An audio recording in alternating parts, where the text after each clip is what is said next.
తమ విషయంలో దేవుని కుమారుని మరలా సిలువ వేయచ్చు బాహాటముగా ఆయనను అవమానపరుచుచున్నారు గనుక మారు మనస్సు పొందినట్లు అట్టి వారిని మరలా నూతనపరచుట అసాధ్యము. అందరికీ వందనండి. వాక్యపఠనం చేసిన సాదర్కు ప్రభు పేరట వందనాలండి. అలాగే సెకండ్ సెక్షన్ మొదటి వర్తమానం మన మధ్యలో నా ప్రజన గారు వచ్చి వర్తమానం అందిస్తారు.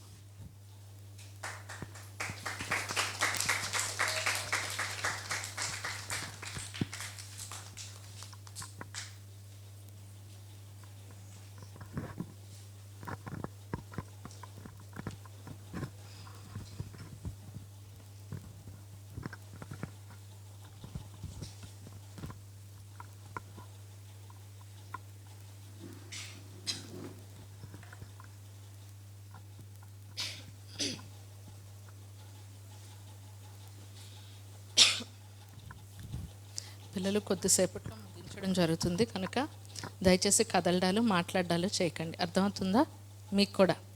తర్వాత మా తమ్ముళ్ళిద్దరూ చెప్పడానికి మొహమాట పడ్డారు. వాక్యపట్నం అందరూ ఒకేసారి చదివేకండి. చదవమన్నప్పుడు ఎవరో ఒకరే దయచేసి చదవండి.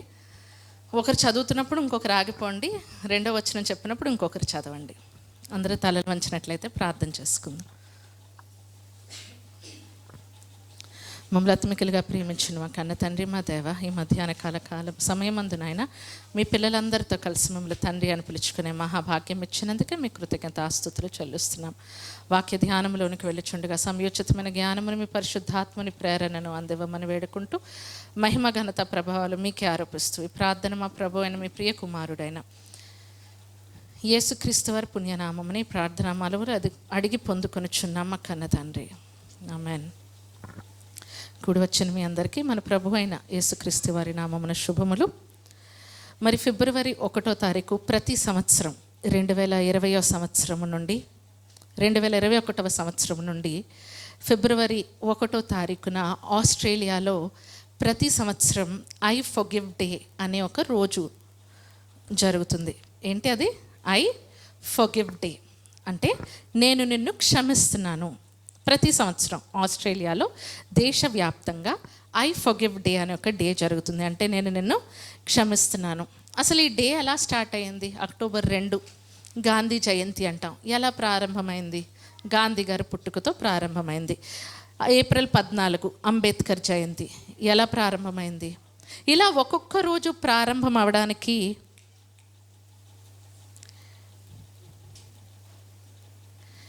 ఒక్కొక్క రోజు ప్రారంభం అవడానికి దాని వెనుక ఒక కారణం అంటూ ఉంటుంది. అలాగే అసలు ఫిబ్రవరి 1వ తారీఖు ఐ ఫర్గివ్ డే అనేది ఎందుకు స్టార్ట్ అయింది? అసలు ఒక క్షమా దినం అనేది ఎందుకు మొదలైంది అని కనుక ఒకసారి వెళ్తే ఫిబ్రవరి 2020వ తారీఖున డానీ, లైలా అనే ఇద్దరు భార్యాభర్తలు మరి ఒక పార్క్ వెళ్తున్నారు. ఎందుకంటే మరి డానీ అనే ఆయన మేనకోడలి 13వ పుట్టినరోజు టీనేజ్లోకి అడుగు పెడుతుంది. 13వ పుట్టినరోజు టీనేజ్లోకి అడుగు పెడుతుంది కనుక అందరికీ పార్కులో ఒక పార్టీ అనేది ఏర్పాటు చేశారు. కుటుంబ సభ్యులందరూ వెళ్ళారు. డానీ, లైలా తమకున్న పిల్లలందరినీ తీసుకుని వెళ్ళారు. ఇలా చాలా ఫ్యామిలీస్ వెళ్ళాయి. ఈలోపు పిల్లలందరూ వారి తండ్రుల దగ్గరికి వెళ్ళి ఐస్ క్రీమ్ ట్రక్ వచ్చింది. మనకు ఇప్పుడు ఐస్ క్రీమ్ బళ్ళు, చిన్న చిన్న తోపుడు బళ్ళు అలా వెళ్తాయి. అలాగే వాళ్ళకి ఐస్ క్రీమ్ ట్రక్స్ ఉంటాయి, పెద్ద పెద్ద బళ్ళు ఉంటాయి. ఐస్ క్రీమ్ ట్రక్స్ మరి వచ్చింది. మేము ఐస్ క్రీమ్ కొనుక్కుంటామని డబ్బులు అడిగారు. డబ్బులు అడిగినప్పుడు వాళ్ళ తల్లిదండ్రులు అందరూ డబ్బులు ఇచ్చారు. డబ్బులు ఇచ్చి వాళ్ళు ఆనందంతో అబ్బా మాకు డబ్బులు వచ్చేప్పుడు మేము ఐస్ క్రీమ్ తింటామని రోడ్డు కవతల పక్క ఐస్ క్రీమ్ బండి ఉంది. వీరందరూ నడుస్తున్నారు. ఈలోపు రోడ్డు అవతల భాగం నుంచి ఒక ఆయన మద్యం మత్తులో పూర్తిగా ఉండి 50 km/h నడపవలసిన వ్యక్తి 3 రెట్లు అధికంగా అంటే 150 km వేగంతో నడిపి ఆ 7 పిల్లలను గుద్ది వెళ్ళిపోయాడు. ఒకేసారి పెద్ద పెద్ద అరుపులు, పెద్ద పెద్ద కేకలు. ఏం జరిగిందో ఎవరికి తెలియదు. డానీ పరిగెట్టుకుంటూ వచ్చాడు. పరిగెట్టుకుంటూ వచ్చేసరికి పిల్లల బాడీస్ చల్లాచెదరు అయిపోయాయి. ఎలా ఉంది అంటే ఒక యుద్ధం జరిగిన తర్వాత యుద్ధ భూమి ఎలా ఉంటుంది, రక్తపు మడుగుల్లో ఎలాగైతే ఉంటుందో మొత్తం రక్తపు మడుగుల్లో ఉంది. తనకున్న 3 పిల్లలు చనిపోయారు అక్కడ. 4వ బిడ్డ జరుగుతున్న దాన్ని క్రిటికల్గా ఉంది, ఇంకొక 5వ బిడ్డ జరుగుతున్న దాన్ని చూస్తుంది. ఏ బిడ్డ దగ్గరకు మొదట వెళ్ళను? నా పెద్ద కొడుకు దగ్గరికి వెళ్ళనా? ఆ కొద్ది రోజుల ముందే పెద్ద కొడుకు పుట్టినరోజు జరుపుకొని నాన్న దగ్గరికి వెళ్ళాడు. నాన్న, ఒక కల వచ్చింది నాన్న, నేను యేసుక్రీస్తు వారిని అడుగుతున్నానంట, నేను ఒక ప్రవక్తను అవ్వాలనుకుంటున్నాను, మరి నేను ఏం చేస్తాను అంటే నన్ను తనతో పాటు తీసుకుని వెళ్తానన్నాడు నాన్న అని అన్న మాటలు ఆ తండ్రికి గుర్తుకు వచ్చాయి. పెద్ద కుమారుడి దగ్గరికి వెళ్ళనా? ఇంకొక బిడ్డ దగ్గరికి వెళ్ళనా? ఇంకొక బిడ్డ దగ్గరికి వెళ్ళనా? చనిపోయిన మేనకోడల దగ్గరికి వెళ్ళనా? ఎవరి దగ్గరికి వెళ్ళను? ఇంకొక బిడ్డ రక్తపు మడుగుల్లో ఉంది. ఏం చేయాలో అర్థం కాక అక్కడే పడిపోయి అంటున్నాడు, దేవా, ఇది నా చేతుల్లో లేదయ్యా, నేను ఏమి చేయలేనయ్యా, నేను నీకు అప్పగించేసుకుంటున్నానయ్యా, నేను నీకు లోబడుతున్నానయ్యా, నేను ఏం చేయగలను ఈ స్థితిలో అంటున్నప్పుడు తల్లి వచ్చింది పరిగెట్టుకుంటూ. ఏం జరుగుతుందో అర్థం అవ్వలేదు. అంతలో ఒక బిడ్డ చావు బ్రతుకుల్లో ఉంది. అక్కడ తల్లి అందరూ అరుపులు కేకలు వేస్తుంటే తల్లి మాత్రం లింబలంగా ఉండి ప్రార్థన చేసుకుంటుంది. ఏం జరగదులే అనే ఒక ధైర్యం.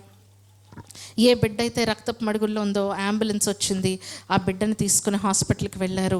అక్కడ పరిస్థితులు ఒక్కసారిగా మారిపోయాయి. పోలీసులు వచ్చేసారు, పారామెడిక్స్ టీం వచ్చింది, మొత్తం క్రైమ్ సీన్ని టేప్తో చుట్టేశారు. ఆ బిడ్డల శవాల మీద మరి తెల్లటి దుప్పట్లను పరిచేశారు. చుట్టూ ఉన్న కమ్యూనిటీ ఏదైతే ఉందో కమ్యూనిటీ అంతా ఎలా అయిపోయారు అంటే దిగ్భ్రాంతికి లోనై ఉన్నారు. చుట్టాలందరూ అసలు కుమిలిపోతున్నారు. ఏంటి, మనతో పాటే ఆడుకుంటున్న పిల్లలు కదా ఏమయ్యారు అని. యావత్తు దేశం ఏమైపోయిందంటే కదిలిపోయింది, తమ సంతాపం ప్రకటించింది. తల్లి ఆ బిడ్డ ఏ బిడ్డ అయితే ఇబ్బందిలో ఉందో ఆ బిడ్డని, లియానా అనే బిడ్డని అంబులెన్స్లో ఎక్కించుకొని తీసుకుని వెళ్ళింది. బిడ్డను ఆపరేషన్ థియేటర్కి తీసుకుని వెళ్తే ఏదో ఒక వార్తతో మిగిలిన బిడ్డలను కూడా తీసుకుని వస్తారు అనుకుంది.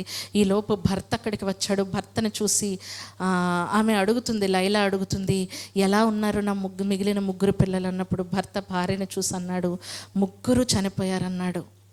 చనిపోయాడు అనగానే ఆ తల్లి బోరున విలపించింది, ఏడుస్తుంది. ఎవరు ఆపలేకపోతున్నారు, గుండెలు బాదుకుంటుంది, విలపిస్తుంది.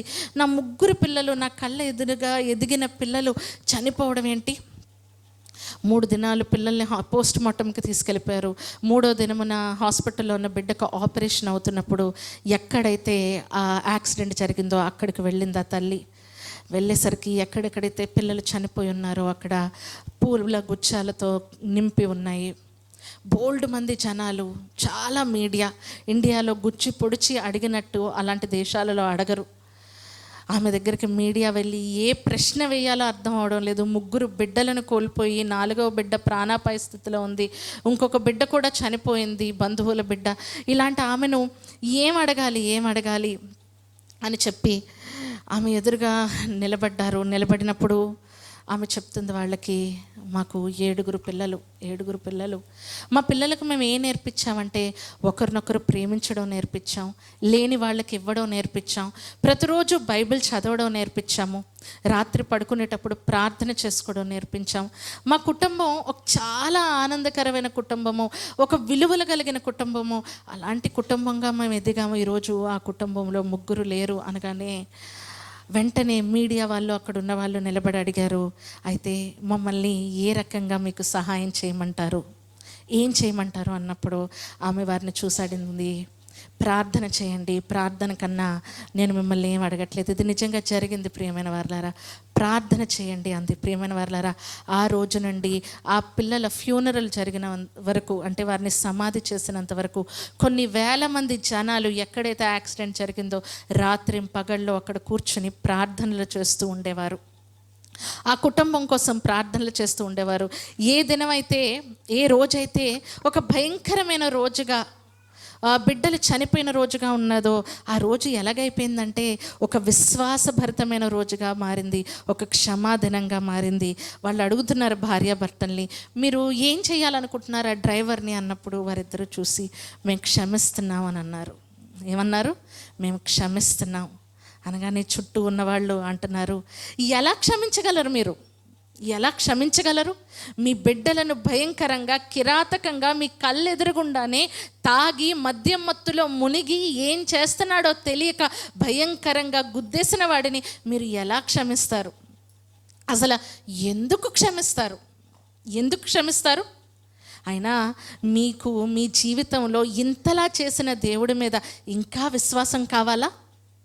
ఎలా విశ్వసించగలుగుతున్నారు?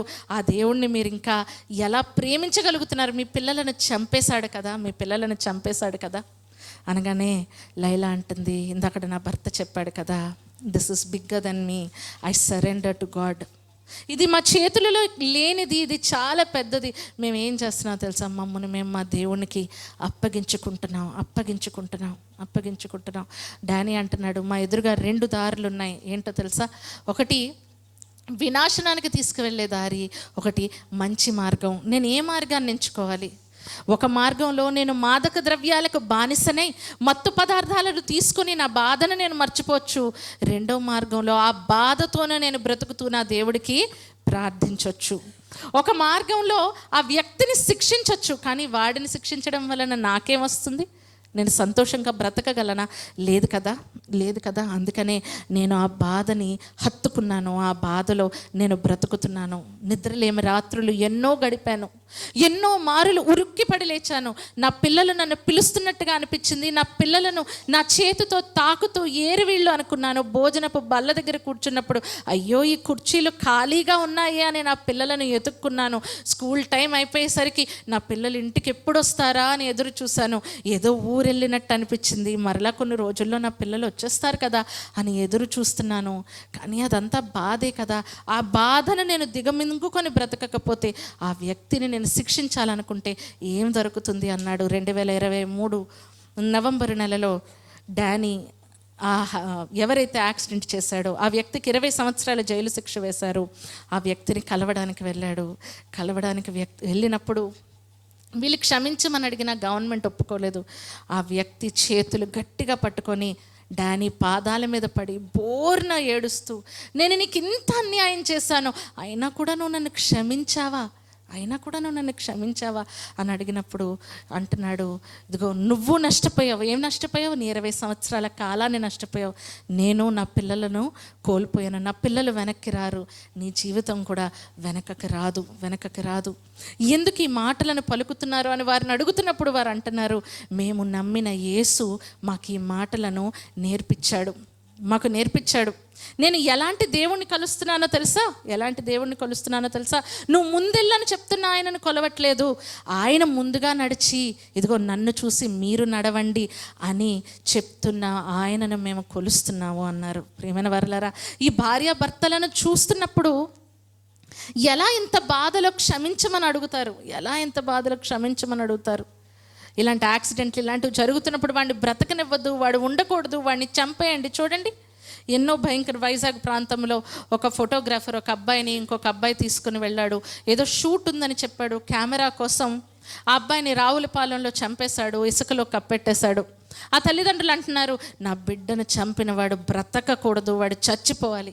ఎన్ని రేప్ కేసెస్లో చూడలేదు వారు బ్రతకకూడదు అని, ఎన్ని హత్యలలో చూడలేదు వారు బ్రతకకూడదు అని. క్షమాపణ అనేది ఎక్కడైనా విన్నావా మనం? లేదు. కానీ వీళ్ళు అంటున్నారు, మా దేవుడు నేర్పించాడు క్షమా గుణం అనేది అని.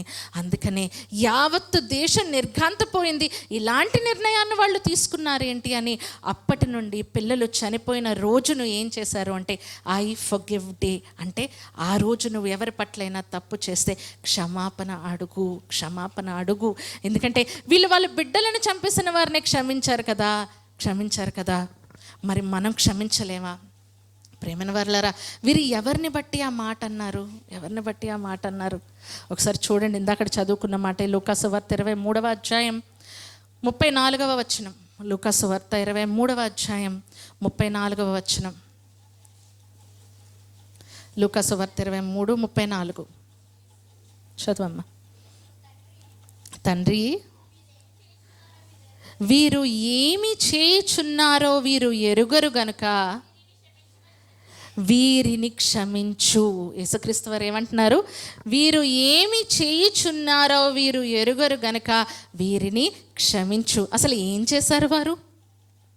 ఇక్కడ డానీ లైలా క్షమించండి, క్షమించేస్తున్నాం అన్నప్పుడు ఆ తల్లి తండ్రి పట్ట బాధను తల్లిదండ్రులుగా మనందరం రిలేట్ అయ్యి బాధపడుతున్నాం కదా, అయ్యో బిడ్డలు చనిపోయారే అని. మరి యేసుక్రీస్తు వారు ఏ సమయంలో ఎలాంటి పరిస్థితుల్లో ఈ మాటలు చెప్పారో ఒక్కసారి ఆ పరిస్థితులలోనికి మనం వెళ్దాం ప్రియమైన వారలారా. ఒక్కసారి ఊహించుకుందాం ఆ రోజు ఏం జరిగింది, అసలు ఎలాంటి పరిస్థితుల నడుమ మన యేసు స్వామి ఈ మాటలను చెప్పారు. ఆయనను కొలుస్తున్నామంటే, ప్రపంచంలో అత్యధిక మంది ఆయనను వెంబడిస్తున్నారంటే ఊరికనే వెంబడించటం లేదు. ఒక ఇద్దరు వ్యక్తులు తమ బిడ్డలను కోల్పోతే ఆ బిడ్డలను కోల్పోయినందుకు క్షమిస్తున్నాము అని హత్య చేసిన వారిని గూర్చి అంటే ఆ దేశం వారిని గుర్తించి వారి పిల్లల చనిపోయిన రోజున ఐ ఫర్గివ్ డే అని ఒక రోజును పెట్టినప్పుడు యేసుక్రీస్తు వారు ఏం చేశారని ప్రపంచంలో ఉన్న వారందరూ ఈ దినమున కూడుకొని ఒక 40 దినాలు ఉపవాసం చేస్తూ ఇతరులకు సహాయం చేస్తూ ప్రార్థనలు చేస్తూ గడుపుతున్నారు. ఈరోజు చూద్దాం. గెత్సెమనే తోటలో యేసుక్రీస్తు వారి శిష్యులతో ఉన్నారు ప్రియమైన వారలారా. ఆయన గుండె భారంగా ఉంది. మనందరం చనిపోతామని మనందరికీ తెలుసు, ఏదో ఒక దినాన్ని చనిపోతామని తెలుసు, కానీ ఎలా చనిపోతామో తెలుసా? తెలియదు కదా. అసలు చావును గూర్చిన ఆ బాధ ఎలా ఉంటుందో ఎవరిని అడగాలో తెలుసా? ఎప్పుడు చనిపోతారో తెలిసిన వారిని. ఒక క్యాన్సర్ పేషెంట్ని అడగండి, యాక్సిడెంట్లో ఇంకా కొద్దిసేపు ఇంక అయిపోయింది నువ్వు బ్రతకలేవు అన్నవారిని అడగండి, వృద్ధాప్యంలో ఉండి ఇంకా చివరి గడియలలో ఉన్నవారిని అడగండి, ఎలా ఫీల్ అవుతున్నావు అంటే మాట్లాడలేరు. చచ్చిపోతామని తెలుసు, చావు భయం కాదు, గుండెంత భారం. యేసుక్రీస్తు వారికి ఎలా చనిపోతామో కూడా తెలుసు ప్రియమైన వారలారా. చనిపోతానని తెలుసు, ఎలా చనిపోతానో కూడా తెలుసు. ఈలోపు ఆయన గెత్సెమనే తోటలో ప్రార్థన చేస్తున్న సమయంలో ఎవరు వచ్చారో తెలుసా? రోమా సైనికులు వచ్చారు. ఎలా వచ్చారు? అబ్బాయిని మనకు రోజు కనిపించే ఆయనే కదా, రండి తీసుకొని వెళ్దామని వచ్చారనుకుంటున్నారా? కత్తులతోనూ గుదియలతోనూ ఆయన దగ్గరికి వచ్చారు.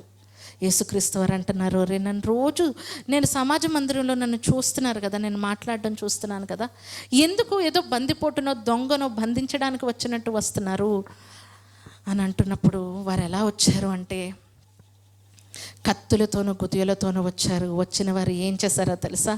ఆయన చేతులను కట్టారు. ఏం చేశారు? చేతులను కట్టారు.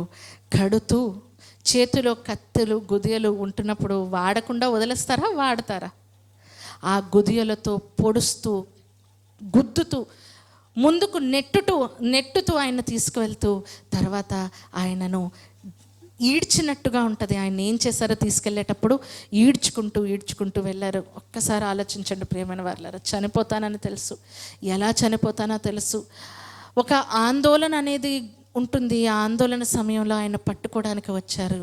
వచ్చిన వారు ఆయనను ఈడ్చుకుంటూ చేతులకు తాళ్ళు కట్టి తీసుకొని వెళ్తున్నారు. అంటే ఆ ఒంటి మీద, ఆ రోడ్డు మీద, ఆ రాళ్ల మధ్యన ఆయన ఈడ్చుకుంటూ వెళ్తున్నప్పుడు ఆయన శరీరం ఏమైపోయి ఉంటుందో ఆలోచించండి ఒకసారి. అలా ఈడ్చుకుంటూ వెళ్ళి కైప మామదైన అన్న దగ్గరికి తీసుకుని వెళ్ళారు. ఆయన దగ్గరికి తీసుకుని వెళ్ళిన తర్వాత ఆయన అడుగుతున్నాడు, ఇదిగో నీ బోధన గురించి నీ శిష్యులను గురించి ఒకసారి చెప్పు. ఏమడుగుతున్నాడు?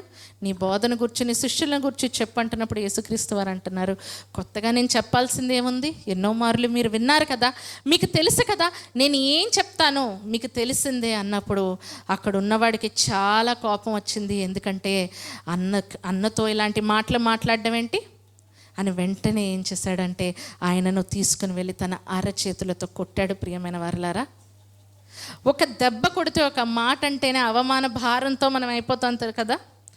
దారిలో నేను మీ అన్న వస్తున్నప్పుడు ఏవో అరేంజ్మెంట్స్ కోసం వాటి కోసం మాట్లాడుకుంటున్నాం. ఈ కార్యక్రమాలు జరుగుతున్నప్పుడు మాకు ఎప్పుడు ప్రతి ఆదివారం ఇంట్లో టెన్షనే ఆరాధనకి రావడానికి, ఎందుకంటే సమయానికి రావాలి. ఈ కార్యక్రమాలు జరుగుతున్నప్పుడు ఎక్కడ ఏది జరగకూడదు, మిస్ అవ్వకూడదని అటు ఒక సమూహేలుని మీద సీరియస్ అవుతూ ఉంటాను, అమ్మ మీద సీరియస్ అవుతూ ఉంటాను, మీ అన్న మీద సీరియస్ అవుతుంటాను. సీరియస్ అయినప్పుడు 90% సమయంలో కామ్గానే ఉంటారు. ఇవాళ ఇంకా జరుగుతున్నప్పుడు ఇంతమంది వస్తారు కదా, పిల్లల పరిస్థితి ఏంటి, అమ్మ పరిస్థితి ఏంటి, ఫాస్టింగ్ ఉంటున్న వాళ్ళ పరిస్థితి ఏంటి, ఏదో ఒక అరేంజ్మెంట్స్ జరగాలి అనుకుంటున్నప్పుడు నేను సీరియస్ అయిపోతున్నప్పుడు అన్నకు కోపం వచ్చేసింది, అన్న కూడా కోపపడ్డారు. అన్న కోపపడ్డారని నాకేమనిపించిందంటే, ఇదిగో ఇక్కడ అక్క ఉంది, రాజీ ఉంది, మ్యాగీ ఉంది, వీళ్ళందరి ముందు నా మీద కోపపడ్డాడని నాకు చాలా అవమాన భారం వచ్చేసింది. నేను చెప్పాను, ఇంక నేను ఏ అరేంజ్మెంట్స్ చూడను, నేను మెసేజ్ చూడను, నేను చెయ్యను, నువ్వు చేసేసుకో, సమూయేలు మీ అన్న దగ్గరికి వెళ్ళు, మీ అన్నని అడుగు. అంటే మనకు తెలిసిన వారి మధ్య, మన వారి మధ్య, మనం అనుకున్న వారి మధ్య మనలను ఒక మాట అన్నప్పుడు మనకు అవమాన భారం ఉండి మన అవమాన భారాన్ని తట్టుకోలేనప్పుడు యేసుక్రీస్తు వారిని, లోక రక్షకుడిని, నీ కోసం నా కోసం వచ్చిన ఆయన ఒక సమాధానము చెబుతున్నప్పుడు అంతటి వ్యక్తిని ఒక చెంప దెబ్బ అంతమంది మధ్యలో కొడితే ఆయన ఎలా అనిపించుంటుందో ఆలోచించండి ప్రియమైన వారలారా. ఎలా అనిపించుంటుంది? అక్కడితో ఆగిపోయారు అనుకుంటున్నారా? కైప దగ్గరకు తీసుకుని వెళ్ళారు. కైప దగ్గరికి తీసుకుని వెళ్ళాక ఎన్నో రకాలైన అబద్ధ సాక్ష్యాలు పలకాలనుకున్నారు, కుదరలేనప్పుడు వీడు దేవాలయాన్ని 3 దినముల్లో పడగొట్టి మళ్ళీ కడతాను అని అన్నప్పుడు అడుగుతున్నాడు, ఇదిగో నువ్వు సమాధానం చెప్పు, నువ్వు అన్నావా సమాధానం చెప్పు అన్నప్పుడు యేసు మౌనంగా ఉన్నాడు. ఇదిగో నువ్వు దేవుని సమక్షాన్ని నువ్వు సమాధానం చెప్పాలి, చెప్పవా అన్నప్పుడు నీవన్నట్టే అని ప్రధాన యాజకుడి దగ్గర అన్నప్పుడు ప్రధాన యాజకుడు వెంటనే వస్త్రాలు చింపుకున్నాడు. ఉన్నవారందరూ వచ్చి యేసుక్రీస్తు వారిని పిడిగుద్దులు గుద్దారు, మొహంపై ఉమ్మి వేశారు, కంటికి గంతలు కట్టారు. గంతలు కట్టి ఆయనను చేతులతో కొడుతూ, నిన్ను కొట్టినవాడు ఎవడు, వాడి పేరు చెప్పు అని ఆయన హ్యూమిలియేట్ చేస్తూ, అవమానపరుస్తూ ఉన్నప్పుడు ఆయన పరిస్థితి ఏంటి ప్రియమైన వారలారా? ఆలోచిస్తున్నారా? చదువుకుంటూ వెళ్ళిపోతాం కదా, నీ కోసం సిలువ మీద మరణం పొందాడు అనుకుంటున్నావు. ఆ మరణానికి పొందే ముందంతా ఆయన నీ కోసం, నా కోసం ఎలాంటి అవమానాన్ని భరించాడో, ఈరోజు దైవదాసులు ఎవరైనా మనలో ఒక మాట అంటేనే అవమాన భారంతో మనం ఫీల్ అయిపోయి, ఇంకా నేను ముందుకు వెళ్ళలేను, ఇంకా నేను చెయ్యలేను, నేను వెళ్ళలేను, నేను కొనసాగలేను, నాకు దేవుడు వద్దు అని విడిచిపెట్టి ఉంటున్న తరుణంలో నువ్వు నమ్మిన నీ యేసు స్వామి ఎంతటి అవమాన భారాన్ని ఎంతమంది మధ్యన పడ్డాడో తెలుసా? ముందుకు వెనక్కి ఆయన తిప్పుతూనే ఉన్నారే. అన్న నుండి కైప దగ్గరికి, కైప నుండి పిలాతు దగ్గరికి, పిలాతు దగ్గర నుండి హేరోదు దగ్గరికి, హేరోదు దగ్గర నుండి మరలా పిలాతు దగ్గరకు, ఇంతమంది దగ్గరికి ఆయన తిప్పుతూ, ఈడ్చుతూ, కొడుతూ ఉన్నా ఆయన ఏ మాటలు పలుకుతున్నాడు? సింపుల్గా పలికేశాడు అని అనుకుంటాం కదా, విన్న మాటలు సింపుల్గా పలికేశాడు అనుకుంటాం కదా. అన్న దగ్గర, కైప దగ్గర హింసించారు ప్రియమైన వారలారా. చాలా ఫిజికల్ అబ్యూస్, భయంకరంగా శరీరాన్ని నలగొట్టేశారు, ఇష్టానుసారంగా కొట్టారు. కొడుతున్నప్పుడు మనకు ముందుగా ఏమేస్తుంది? ఎండలో వచ్చారు, ఎలా ఉంది ప్రయాణం కొత్తగా వచ్చిన వాళ్ళకి? నన్ను అమ్మ వెనకాతలు ఉన్నారు కదా, ఆనంద్ రాంబాబాల అమ్మమ్మ నన్ను పట్టేసుకొని, అమ్మ మీరు ఇంత దూరం వారం వస్తున్నారమ్మా, ఎలా వస్తున్నారమ్మా అని అడుగుతున్నారు. ఒకరోజు వచ్చేసరికి ఆమె అంటున్నారు, ఎలా వస్తున్నారమ్మా? వచ్చిన వారు మొహాలు కొద్దిసేపు ప్రయాణం చేసేసరికి వాడిపోయిన తర్వాత గొంతు పిడిచగట్టిగా పోతుంది, దాహం వేస్తుంది, నీరు తాగాలనిపిస్తుంది. అవునా? ఎంత తాగుతున్నా దాహం తీరదు. ఎండకి శరీరం ఏదో అయిపోతున్నట్టు అనిపిస్తుంది, వేడికి ఉండలేకపోతాం, గాలి తగిలితే బాగున్నాం అనిపిస్తుంది. యేసుక్రీస్తు వారిని ఇష్టానుసారం కొడుతున్నప్పుడు దాహం, ఒంటిలో ఉన్న ఎనర్జీ అంతా పోతుంది. కొడుతున్నప్పుడు మనం కొద్దిసేపే మన శరీరంలో ఎనర్జీ అంతా పోయి వాడిపోతున్నాము అని మనకు అనిపించినప్పుడు నీ యేసు స్వామి ఎప్పటి నుండి వేదన అనుభవిస్తున్నాడు? దాహానికి కూడా ఆయనకి నీళ్లు లేవు కదా, గొంతు ఎండిపోయింది ప్రియమైన వారలారా. శరీరం నిండా గాయాలు, దెబ్బలు. ఈలోపు రోమన్ అథారిటీస్ ఏం చేశారు అంటే, వెంటనే ఆయనను పిలాతు దగ్గరికి తీసుకుని వెళ్ళిన అక్కడేం చేశారో తెలుసా? ఇప్పటిదాకా కొట్టిన దెబ్బలు చాలవన్నట్టు, మొహం మీద ఉమ్మి వేసినది, పిడిగుద్దులు, చెంప దెబ్బలు సరిపోనట్టు ఆయనను కొరడాలతో కొట్టారు. కొరడాలతో కొట్టడం అంటే బెల్ట్, మన మగవాళ్ళు వేసుకున్న బెల్ట్ లాంటిది కాదు, లేదా బయట ఎక్కడో మార్కెట్లో కొంతమంది చేస్తూ ఉంటారు, గారడీ చేస్తున్న వాళ్ళు ఉంటారు, చిన్న కొరడ, అలాంటిది కాదు. కొరడ ఎలా ఉంటుందో తెలుసా? బరువైన లెదర్తో చేయబడుతుంది. ఒక జంతువు చర్మంతో చాలా బరువుగా ఉంటుంది, దానితో చేయబడుతుంది. దాని చివర్లు ఏముంటాయో తెలుసా? బాల్ ఆకారంలో ఉంటాయి. ఆ బాల్స్ని వేటితో చేస్తారో తెలుసా? జంతువు ఎముకలతోనైనా, లెడ్ అనే ఒక మెటల్తోనైనా చేయబడతాయి. బరువైన బాల్స్. ఇప్పుడు ఈ సైనికుడు తీసి కొట్టాలంటే ఇలా తీసి కొడితే ఫోర్స్ సరిపోదు, వాడు ఎత్తలేడు. వాడేం చేయాలి? ఏం చేయాలి? ఆడవారు కల్లాపు జల్లుతూ ఉంటారు. కల్లాపు జల్లుతూ ఉన్నప్పుడు ఇలా తీసి ఇలా వేస్తే నీళ్లు పడతాయా? ఏం చేయాలి? బలంగా తీయాలి. బలంగా తీసిన దాన్ని ఫోర్స్తో పోయాలి. వాటర్ అంటే ఏం చేయాలి? బలంగా కొట్టాలి, బలంగా కొట్టాలి. యేసుక్రీస్తు వారిని ప్రియమైన వారిలారా, కొరడా పట్టుకున్నవాడు జాలి కనికరం లేనివాడు. ఆ కొరడా ఎత్తి ఆ కొరడాతో యేసుక్రీస్తు వారిని వీపు మీద కొడుతున్నప్పుడు ఆ చివర్లో ఉన్న మాంసపు దుమ్ము ఏదైతే ఉందో ఆ దుమ్ముకి ఆ చర్మం అతుక్కొని కొడుతున్న ప్రతిసారి శరీరము వీపు మీద ఉన్న ఆ చర్మం పొరలుగా బయటకు వస్తున్నప్పుడు ఆయన ఎలాంటి ఆర్తనాదం చేసుంటాడో ఆలోచించండి ప్రియమైన వారలారా. ఆ సమయంలో కూడా ఆయన చేతులు ఎత్తేయచ్చు కదా, అబ్బా నేను ఇది తట్టుకోలేకపోతున్నానని ఆగిపోవచ్చు కదా. అయినా సరే మౌనంగా ఉన్నాడు ప్రియమైన వారలారా, మౌనంగా ఉన్నాడు. ఎవరి కోసమో తెలుసా? నీకోసం నా కోసమే కదా, నీకోసం నా కోసమే కదా. ఆ చర్మం ఊడి బయటకు వస్తున్నప్పుడు, రక్తం ధారలా కారుతున్నప్పుడు, శరీరం ఈ మన స్కిన్ ఏదైతే చర్మం ఉందో ఆ చర్మం కింద నెక్స్ట్ ఏముంటుందో తెలుసా? టిష్యూ ఉంటుంది. ఆ టిష్యూ చీరిపోతున్నప్పుడు నెక్స్ట్ రక్తం ఎక్కడి నుంచి వస్తుందో తెలుసా? వెయిన్స్లోంచి, మజిల్స్ కండరాల్లోంచి రక్తం ధారల్లా కారుతుంది. ప్రియమైన వారలారా, ఒక్కసారి ఊహించుకోండి. పాటల్లో చూస్తున్నప్పుడు, పాటల్లో శరీరంలో నుంచి అది కొరడాలతో కొడుతూ ఆ స్కిన్ వస్తున్నప్పుడు నటిస్తున్న ఆయనను చూసి ఆ తెర మీద ఆ పాత్రనే నువ్వు చూడలేనప్పుడు, తెర మీద ఉన్న అతనే జీవిస్తున్నాడు అని నువ్వు అనుకున్నప్పుడు నీ యేసుస్వామి ఇంకెంత భయంకరంగా ఆయన అనుభవించుంటాడో ఆలోచించండి ప్రియమైన వారలారా. అలసిపోయాడు ప్రియమైన వారలారా, ఓపిక లేదు శరీరం మీద. ఈ సమయంలో ఏం చేశారో తెలుసా? ఒంటి మీద ఉన్న వస్త్రాన్ని పీకేశారు. అది పీకుతున్నప్పుడు శరీరం మీద ఉన్న ఆయన చర్మం బయటకు వస్తున్నప్పుడు ఆయన ఎలాంటి కేకలు వేసుంటాడో ఆలోచించండి. మనకి కాలికి ఒక గాయం తగిలిందనుకోండి, దాని మీద ఏమైనా కప్పుతామా? గాలి వదిలేస్తాం కదా, అది కొంచెం ఎండాలి, ఎక్స్పోజ్ అవ్వాలని.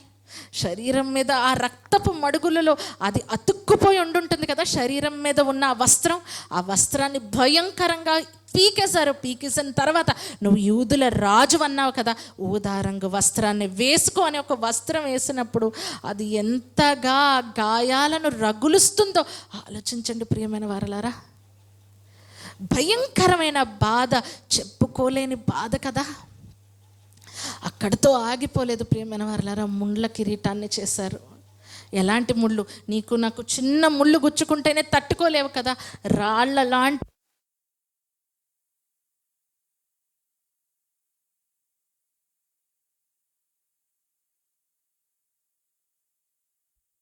ఆ రెల్లును తీసుకొని ఆయన ముండ్ల కిరీటం ఏదైతే ఉందో ఆ ముండ్ల కిరీటము మీద ఆ రెల్లుతో కొట్టినప్పుడు ఆ ముళ్ళు ఆయన శిరస్సులోనికి దూరి ఆయన చర్మంలోనికి, ఎముకలలోనికి వెళ్తున్నప్పుడు ఆ బాధ ఎంత భయంకరంగా ఉండుంటుందో ఆలోచించండి. డానీ, లైలా అనే భార్య భర్తలు వీరిని క్షమిస్తున్నాను అని ఆ బాధలో ఉన్న వారిని ఆ దేశం గుర్తించి ఐ ఫర్గివ్ డే అనే వారికి ఒక రోజునిచ్చిందే. మరి నీ యేసుస్వామి తండ్రి వీరు ఏమి చేయుచున్నారో వీరు ఎరుగరు, వీరిని క్షమించు అని అంటున్నాడు అంటే మామూలు సమయంలో అనలేదు ప్రియమైన వారలారా.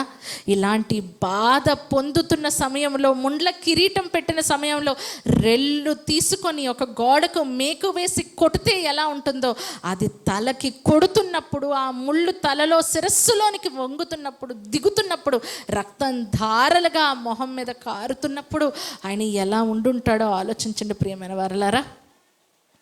ఇది చాలదన్నట్టు శరీరం మీద ఉన్న వస్త్రాన్ని పీకేశారు. మరలా ఉన్నదాన్ని ముందు పీకారు, ఇంకొకటి వేశారు. వేసిన తర్వాత ఇది శరీరానికి అతుక్కున్న దానిని కూడా మరలా లాగేశారు. లాగేసిన తర్వాత ఈసారి సిలువనిచ్చారు. సిలువ బరువు ఎంత ఉంటుందో తెలుసా? సుమారుగా 136 కిలోల బరువు ఉంటుంది. ఏదైతే సిలువకి ఆ మధ్యన క్రోబార్ అంటాం, ఏదైతే ఇక్కడ మోస్తారో అది సుమారు 32 నుండి 42 కిలోల బరువు ఉంటుంది. నడవలేని పరిస్థితి, ఊపిరి ఆడలేని పరిస్థితి, ఏమీ తినలేదు, త్రాగలేదు, శరీరం అంతా అలసిపోయింది, అడుగులు వేయలేకపోతున్నాడు. వేయలేని సమయంలో భుజం మీద సిలువ వేసి నడిపిస్తున్నప్పుడు అప్పుడు కూడా ఆయనను వదలలేదే. కొరడాలతో కొడుతూ ఆయనను అవమానపరుస్తూ మార్గం అంతా నడిపించుకుంటూ వెళ్ళారు. ప్రియమైన వారలారా, ఆ సమయంలో కూడా ఆయన అంటున్నాడు, ఆయనను చూస్తున్న వారందరూ ఏడుస్తున్నారు. ఎందుకు ఏడుస్తున్నారు? ఆయన పడుతున్న బాధలను చూసి తట్టుకోలేక. ఎంత భయంకరమైన మరణాన్ని మేము చూడలేదు. భయంకరమైన మరణం ఏంటంటే సిలువ మరణం. ప్రియమైన వారలారా, అది చాలా బాధాకరమైనది. చాలా నెమ్మదిగా చనిపోయే మరణం ఏంటి అంటే, ఎక్కువ సమయం పట్టేది ఏంటి అంటే సిలువ మరణం. వాళ్ళు చూస్తున్నప్పుడు, ఆయనను చూస్తున్నప్పుడు, అయ్యా ఏంటి బాధ అని ఏడుస్తున్నప్పుడు ఎదురుగా కన్న తల్లి రోదిస్తుంది, బాధపడుతుంది. ఆయన అంటున్నాడు, అమ్మ ఆ సమయంలో కూడా నా కోసం ఏడవద్దు, నీ కోసం, మీ పిల్లల కోసం ఏడవండి అనే మాటలను ఆయన చెప్తున్నాడంటే ప్రియమైన వారలారా, చెప్పండి ఎందుకు ఉండరండి ప్రపంచంలో ఆయన నమ్మిన వారు అత్యధికులు? ఇన్ని సంవత్సరాలు అవుతున్నాయి, ఇన్ని వేల సంవత్సరాలు అవుతున్నాయి, ఆయన ఇంకా ఎందుకు గుర్తించుకుంటున్నారు? ఈ బాధలో ఆయనను సిలువకు వేశారు. సిలువకు వేయాలి అంటే ఆయనను సిలువ పెట్టాలి, ఆయనను నేల మీదకు విసరాలి. ఆ నేల మీదకు ఆయనను తోస్తున్నప్పుడు, గాయాలు రగుడుకుతున్నప్పుడు, ఆ ఇసుక ఆ గాయాలకు తగులుతున్నప్పుడు ఆ బాధ ఎంత భయంకరంగా ఉంటుందండి. సిలువ మీద పెట్టారు. పెట్టి ఆయనకు మేకులు ఇక్కడ వేశారు, కాళ్ళకు వేశారు, ఇక్కడ కాళ్ళకు వేశారు, రిస్ట్కి వేశారంటే ఆ బరువు అంతా ఎక్కడ ఉంటుందో తెలుసా? వీటి మీదే ఉంటుంది. మనం ఊపిరి పీలుస్తున్నాం అనుకోండి, ఊపిరి పీలుస్తున్నప్పుడు మన డయాఫ్రమ్ అని ఉంటుంది. ఎప్పుడైతే మనం ఊపిరి పీలుస్తామో మన డయాఫ్రమ్ ఏమవుతుందంటే కిందకి వెళ్తుంది. ఎప్పుడైనా అబ్జర్వ్ చేయండి, మన చెస్ట్ పైకి వస్తుంది. ఊపిరి పీల్చి చూడండి, మన గాలి ఇలా వెళ్తున్నట్టు అనిపిస్తుందా? అది ఏం చేస్తుందంటే గాలి ఆటోమేటిక్గా మన లంగ్స్లోకి వెళ్ళిపోతూ ఉంటుంది. అదే మనం ఎక్సేల్ చేస్తున్నాం, బయటకి గాలి వదులుతున్నాం అనుకోండి, మన డయాఫ్రమ్ ఏమవుతుంది అంటే పైకి వస్తుంది. అప్పుడు మన లంగ్స్ ఏం చేస్తాయంటే ఫోర్స్గా గాలిని బయటకు వదులుతాయి. ఇప్పుడు యేసుక్రీస్తు వారి చేతులకి కాళ్ళకి ఏం వేశారు? మేకులు వేశారు. గాలి అయితే లోపలికి వెళ్తుంది. ఇప్పుడు బయటికి రావాలి అంటే ఆయన ఏం చేయాలి? ఈ శరీరం మీద ప్రెషర్ ఏదైతే ఉందో ఆ ప్రెషర్ని బయటికి తీసుకొని రావాలి. ఆ బరువు అంతటిని పైకి తీసుకొని వస్తున్నప్పుడు ఆ గాయాలు మరలా రగల్చబడవా? చెప్పండి, రేపబడవా? శరీరంలో ఉన్న మజిల్స్ అన్నీ ప్యారలైజ్ అయిపోతాయి. ప్రియమైన వారలారా, బాడీలో ఉన్న ఒక్కొక్క ఆర్గన్ ఫెయిల్ అయిపోతూ ఫంక్షన్ చేయడం మానేస్తూ ఉంటుంది. మన వోకల్ కార్డ్స్ నుంచి ఈ మాటలు నా వోకల్ కార్డ్స్ నుంచి రావాలనుకోండి, గాలి నా వోకల్ కార్డ్స్ నుంచి పాస్ అవ్వాలి. నేను ఊపిరి బయటకు వదులుతూ ఉండాలి. ఇప్పుడు ఆయన ఏ మాట అంటున్నాడో చూడండి. లూకాసు వార్త 23వ అధ్యాయం 46వ వచనం. లూకాసు వార్త 23వ అధ్యాయం 46. అప్పుడు యేసు గొప్ప శబ్దముతో కేకవేసి, తండ్రి నీ చేతికి నా ఆత్మను అప్పగించుచున్నాను. ఎందుకు కేకవేశాడు ఆయన? శరీరంలో చివరిగా మిగిలిపోయిన చివరి ఎనర్జీ కూడా, ఆ శక్తి అంతటిని కూడగట్టుకున్నాడు. తండ్రి తండ్రి అని పెద్ద గొప్ప కేక వేశాడు. నా ఆత్మను నీకు అప్పగిస్తున్నానయ్యా, నా ఆత్మను నీకు అప్పగిస్తున్నాను. ఎంత బాధతో ఆ మాటను పలుకుతున్నాడో చూడండి. చిన్నగా పలికేస్తాం కదా ఈ మాటలన్నీ, చిన్నగా పలికేస్తాం కదా. ఆ మాటలు ఆయన పలుకుతున్నప్పుడు ఆయన శరీరంలో పడుతున్న వేదన ఆలోచించండి ప్రియమైన వారలారా, వేదన ఆలోచించండి. నడినెత్తి నుండి అరికాలి వరకు ఏది ముట్టుకున్న బాధే. ప్రతి దగ్గర నొప్పి, ఎక్కడ చూసినా రక్తం ధారలుగా కారుతుంది. శరీరంలో నీరు కూడా లేదు, రక్తం అంతా పోయింది, ఎనర్జీ అంతా పోయింది. చివరికి వల్లెపు పోటు పొడిచినప్పుడు శరీరంలో ఉన్న నీరు కూడా బయటకు వచ్చేసింది కదా. అప్పటిదాకా కూడా ఆయన నీ గురించి, నా గురించే కదా ఆలోచించాడు. అప్పటి వరకు డానీ లైలాని ఎక్కడో ఆస్ట్రేలియాలో జరిగిన దానికి ఇక్కడ మనం ఇండియాలో ఆంధ్రప్రదేశ్లో కొత్తపల్లి అనే ప్రాంతంలో మనం వారి ఇరువురి కోసం మాట్లాడుకుంటున్నామే. మరి నీ యేసు స్వామి కోసం నువ్వు ఎక్కడికి వెళ్ళి మాట్లాడుతున్నావు? నీ గురించి, నా గురించి, నా పాపాల నిమిత్తము, మన అపరాధముల నిమిత్తము ఆయన చనిపోయాడు కదా. మరి ఆయనను గురించి నువ్వేం చేస్తున్నావు? మనం ఏమైనా చేయగలుగుతున్నామంటారా? ఏం చేస్తున్నావో చూడండి. హెబ్రీలకు రాసిన పత్రిక 6వ అధ్యాయం, హెబ్రీలకు రాసిన పత్రిక 6వ అధ్యాయం 5-6 వచనాలు. హెబ్రీలకు రాసిన పత్రిక 6వ అధ్యాయం 5-6 వచనాలు.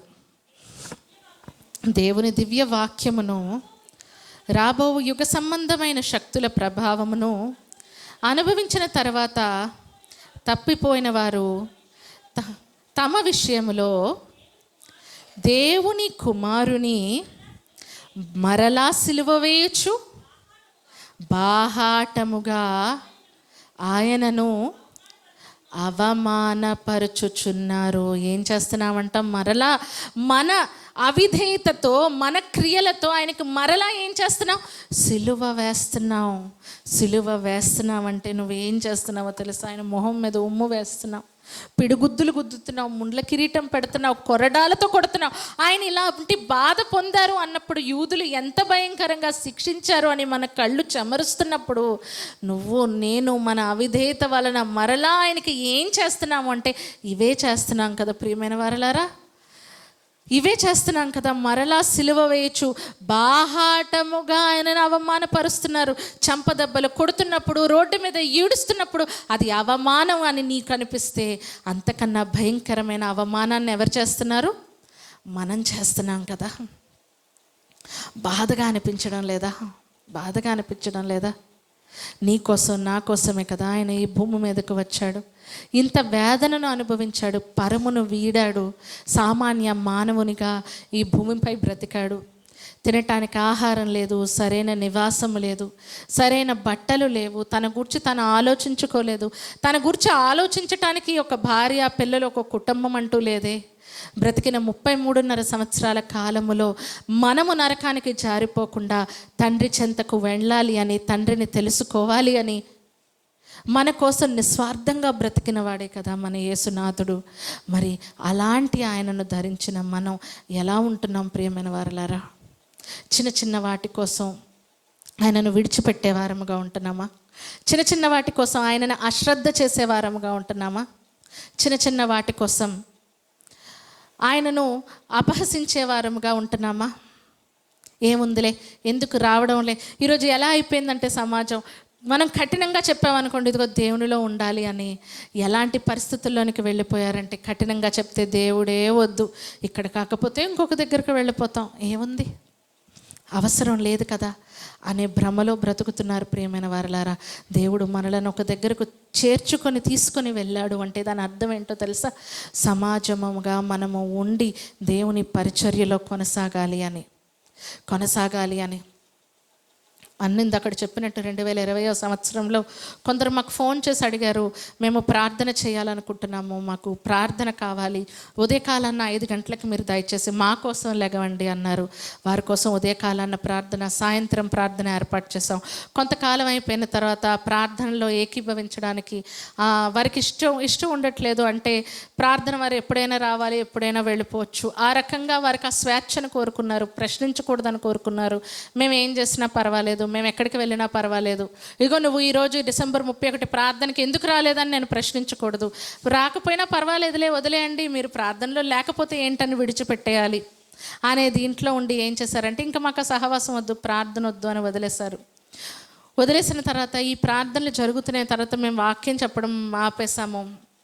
ఇస్సాకన్న పెద్ద వీళ్ళే కూడుకుంటున్న తర్వాత ప్రార్థనలో సాయంత్రాలు కూర్చోడానికి, ఉద్యోగం చేసేదాన్ని, జాబ్ చేసేదాన్ని, లేని సమయాల్లో వచ్చి కూర్చునేదాన్ని. తర్వాత సాషాకి సీరియస్ అయిన తర్వాత ఉద్యోగం మానేశాను, ప్రార్థనలో స్టార్ట్ అవ్వడం మొదలుపెట్టాను. ఎప్పుడైతే కూర్చోవడం మొదలుపెట్టాను, ఒక్కొక్కరిగా రాని, నేను ముందు నన్ను ఆనంద్ అడిగాడు, అక్క ప్రేయర్లో యాడ్ చేయండి అక్క, మీరు కూర్చుంటున్నారు కదక్క అన్నాడు. ఓకే అన్నాను. తర్వాత మరలా ఈ డిస్కషన్ నేను ఆపేసాను. తర్వాత రాంబాబు అన్నాడు, అక్క యాడ్ చేయండి అక్క ప్రార్థనలో, రాణిని పెట్టండి అన్నాడు. రాణిని పెట్టాను. తర్వాత ఆనంద్ వచ్చి అడిగాడు, సుధాన్ ఎందుకు పెట్టలేదు అక్క అంటే సుధాని పెట్టాను. తర్వాత మే 25 సాష కార్యక్రమానికి రాజీ చిన్నారి వచ్చారు. వారు వచ్చి అడిగారు, అక్క మేము యాడ్ అవుతాం అన్నారు. తర్వాత పుష్పలత గారు వచ్చారు, సాయి లక్ష్మి గారు వచ్చారు. ఒకరి తర్వాత ఒకరు, అపర్ణ వచ్చింది, ఒకరి తర్వాత ఒకరు, దావీద్ గారు, రాజాబాబు, ఎక్కడెక్కడో ఉన్నవారు అందరూ దేవుడు తోడుకొని వచ్చాడు. తోడుకొని వచ్చి ఒకరిని ఎవరెవరో తెలియదు, ఒకరినొకరు ఎప్పుడూ చూసుకోకపోయినా ఒకరిని నిమిత్తం ఒకరు మనస్ఫూర్తిగా ప్రార్థన చేసుకుంటూ వెళ్ళిపోతున్నారు. ఇదే కదా క్రీస్తు ప్రేమ అంటే, ఇదే కదా. ఫిబ్రవరి 1వ తారీఖు మరి క్షమా దినమని, విశ్వాసమును గుర్తించుకోవాల్సిన, విశ్వాసమును బట్టి దేవుని గుర్తు చేసుకోవాల్సిన దినమని మాట్లాడుతున్నప్పుడు ప్రియమైన వారలారా, ప్రతి దినం ప్రతి క్షణం మనం గుర్తుపెట్టుకోవాలి, ఇది దేవుడు మనకిచ్చిన దినము కదా. ఈరోజు ఈ క్షణం నేను విశ్వాసముతో ముందుకు సాగాలి కదా. నా పాపాలను ఆయన క్షమించాడు కదా. నేను కూడా ఇతరులు చేసిన, నా పట్ల చేసిన వాటిని క్షమించాలి కదా అని ముందుకు సాగుతూ వెళ్ళాలి. ప్రియమైన వారలారా, ఈరోజు ఎంత ఆనందం అంటే, ఎవరో తెలియదు, అందరం ఒక దగ్గర కూడుకోవాలి అని అనుకున్నప్పుడు వ్యాన్ వేసుకుని వచ్చారు. ఎలా వచ్చారో తెలియదు, ఎంత ఇబ్బంది పడ్డారో తెలియదు, ఇక్కడికి వచ్చారు. అందరూ ఈరోజు దేవుని ప్రాంగణంలో కూర్చొని దేవునిని ఆరాధిస్తున్నప్పుడు ప్రియమైన వారలారా, అది ఎంత ఆనందం. నీకు నాకు ఈ ఆనందం ఇవ్వడం కోసమే కదా ఆయన శిలువ మరణం పొందాడు. ఆయన అంటున్నాడు, నీ కోసం, నువ్వు తెలియకపోయినా నీ కోసం నా ప్రాణాన్ని ఇచ్చాను, నీ కోసం నేను కొరడా దెబ్బలు తిన్నాను, నీ కోసం నేను ముండ్ల కిరీటం పెట్టుకున్నాను, నీ కోసం నేను ఉమ్మ వేయించుకున్నాను, నీ కోసం నేను రెల్లుతో కొట్టించుకున్నాను, నీ కోసం బల్లెపు పోటు పొడిపించుకున్నాను. ఇన్ని నీ కోసం చేసినప్పుడు నా కోసం నువ్వేం చేయవా? నిర్ణయం తీసుకుందాం ప్రియమైన వారలారా, నిర్ణయం తీసుకుందాం. ఆయన కోసం బ్రతికే వారంగా ఉండాలి. మనం కూడా ఇతరుల వరలే మరలా ఆయనను సిలువ వేసే వారముగా ఉండొద్దు. సహవాసం అనేది ప్రాముఖ్యమైనది. ఆ సహవాసం ఏం చేస్తుంది అంటే, ఎప్పటికప్పుడు మనలను రేపుతూ ఉంటుంది. మన యేసు మన కోసం చేస్తున్నవన్నీ గుర్తు చేస్తూ ఉంటుంది. ఆ యేసు స్వామి కోసం బ్రతకాలి అని మనకు తెలియజేస్తూ ఉంటుంది. పిల్లలు చనిపోతేనే యేసు స్వామిని బట్టి ఆదర్శంగా తీసుకుని వారిని క్షమిస్తున్నాను అని వారు అన్నప్పుడు, నా జీవితాలలో ఆయన ఎన్నో మేలులు చేశాడే, మన జీవితాలలో మనం అలాంటివి ఏవి చూడలేదు కదా. మరి మనం ఇంకెన్ని మాటలు చెప్పాలి ప్రియమైన వారలారా, ఇంకా ఎంతగా బ్రతకాలి. మీ జీవితాలలో దేవుణ్ణి దయచేసి అలక్ష్యం చేయొద్దు. వాక్యం చెప్పిన వారు కఠినంగానే ఉండాలి. ఎందుకో తెలుసా, టీచర్ కఠినంగా ఉండకుండా వస్తే వచ్చాడు లేకపోతే లేదు, మార్కులు వస్తే వచ్చాయంటే అవుతుందా? తల్లిదండ్రులు వెళ్ళి టీచర్ని ఏమడుగుతారు? మా పిల్లల్ని నీ దగ్గర జాయిన్ చేసినప్పుడు నీ బాధ్యత ఏంటి? మా పిల్లల్ని చదివించావా లేదా? ఎవరిని అడుగుతాం? టీచర్ని అడుగుతాం. ఇప్పుడు మీకున్న పాస్టర్లు అందరూ ఎవరు? టీచర్లు. ఇప్పుడు ఈ పాస్టర్లు అడిగేది ఎవరు అడుగుతారు? దేవుడు అడుగుతాడు. నీకంటూ నీ కొద్ది వారిని ఇచ్చాను కదా, వారిని నువ్వు నడిపిస్తున్నావా? ప్రార్థనలో ముందుకు తీసుకుని వెళ్తున్నావా? భక్తి జీవితంలో కొనసాగింపజేస్తున్నావా? అందుకనే దేవుని మాటలు కఠినంగానే ఉంటాయి ప్రియమైన వారలారా. తేనె పూసిన మాటలనే వస్తున్నాయంటే అవి దేవుడు మాటలు కాదు. అవి మనల్ని పరలోకానికి తీసుకువెళ్ళే మాటలైతే కాదు ప్రియమైన వారలారా. మనము ఎప్పటికప్పుడు కరెక్ట్ చేయబడాలి. ఎప్పటికప్పుడు మన తప్పులను మనం సరిచేసుకుంటూ ముందుకు వెళ్ళాలి. అలా ముందుకు వెళ్తేనే చివరి క్షణం వరకు మనం ఆయన కోసం బ్రతకగలం. ఇందక్కడ మొదటి 2 వర్తమానాలలో పిల్లలిద్దరూ చెప్పారు కదా, ఏది ప్రాముఖ్యమైనదో అది మనం తెలుసుకోవాలి ప్రియమైన వారలారా. కనుక వారికి ఆస్ట్రేలియాలో ఉన్న వారికి ఫిబ్రవరి 1వ తారీఖు ఐ ఫర్గివ్ డే అయితే, ఆయన అంటున్నాడు, నీ జీవితంలో ఉన్న ప్రతి క్షణం ఏంటి? I forgive day. ఎందుకు? మనం చేసిన పాపములు మన యేసు స్వామి క్షమించాడు కనుక ఇది గుర్తెరిగి ఆయన మన కోసం చేసిన వాటిని మరిచిపోయే వారముగా ఉండకుండా మన చుట్టూ ఉన్న వారిని దేవునిలో నడిపిస్తూ ముందుకు సాగాలని మిమ్మల్ని హెచ్చరిస్తున్నాను. నేను హెచ్చరించుకుంటూ ఈ మాటలు ముగిస్తున్నాను. ప్రార్థన చేసుకుందాం. మమ్మల్ని ఆత్మికులుగా ప్రేమించిన మా కన్న తండ్రి, మా దేవా, ఏమిచ్చి మీ రుణము తీర్చుకోగలమయ్యా. అయోగ్యులము నాయన, మీ పేరు ఉచ్చరించే అర్హత కూడా మాకు లేదయ్యా. అలాంటి మాకు నాయన మీ రక్షణ భాగ్యమునిచ్చి ఉన్నామయ్యా. మాలాంటి పాపాత్మల కొరకు నాయన దేవా, నిరపరాధి అయిన ఆయన రక్తమును చిందింపజేసి ఉన్నావయ్యా. దాన్ని బట్టి మీకు కృతజ్ఞతాస్తుతులు చెల్లిస్తున్నాము దేవా. ఇది మరిచే వారంగా మేము ఉండకుండా తండ్రి, మరవకుండా దేవా, మేము మా చివరి క్షణం వరకు మీకోసం బ్రతికి నాయన మా చుట్టూ ఉన్న వారిని కూడా మీ ప్రేమను పరిచయం చేసి ముందుకు సాగే స్థితిని దయచేయమని వేడుకుంటూ, సహవాసంలో ఉన్న ప్రతి బిడ్డను దీవించి ఆశీర్వదించి పరిసంబంధమైన ప్రతి దీవెనను అనుగ్రహించమని వేడుకుంటూ, కొత్తపల్లి పెద్దాపురంలో ఉన్న సంఘములను దీవించండి. రాజీని తన కుటుంబాన్ని, అపర్ణను తన కుటుంబాన్ని, దావీదు గారిని, ప్రతి ఒక్కరిని జ్ఞాపకం చేసుకోమని వేడుకుంటూ, మహిమ ఘనత ప్రభావాలను మీకే ఆపాదిస్తూ ఈ ప్రార్థన మా ప్రభు అయిన మీ ప్రియకుమారుడైన యేసుక్రీస్తు వారి పుణ్యనామంన ఈ ప్రార్థన మనవులు అడిగి పొందుకొనుచున్నాం మా కన్న తండ్రి, ఆమెన్. అందరికీ వందనాలు. మరి మన మధ్యలో ఉన్న సుధాకర్ అనే వస్తే అమ్మ కవర్ ఇవ్వ. మరి మత్తయి సువార్త ఎగ్జామ్ అనేది పెట్టడం జరిగింది. మరి మత్తయి సువార్త ఎగ్జామ్లో ఫస్ట్ సెకండ్ వచ్చిన వాళ్ళకి ప్రైజ్ డిస్ట్రిబ్యూషన్ ఇప్పుడు చేయబోతున్నాం. మరి మన మధ్యలో ఉన్న సుధాకర్ అన్న వస్తారు.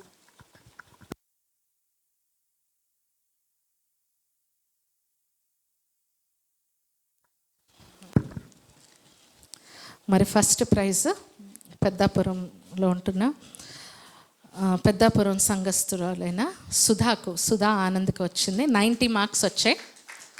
సుధా ఆనంద్ వస్తే మరి సుధాకర్ అన్న తనకు ఫస్ట్ ప్రైజ్ని అందిస్తారు. 90 మార్క్స్ వచ్చాయి తనకి.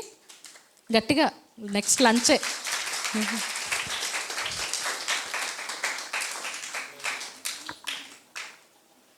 ఎవరు లేరా ఫోటో తీసిన వాళ్ళు?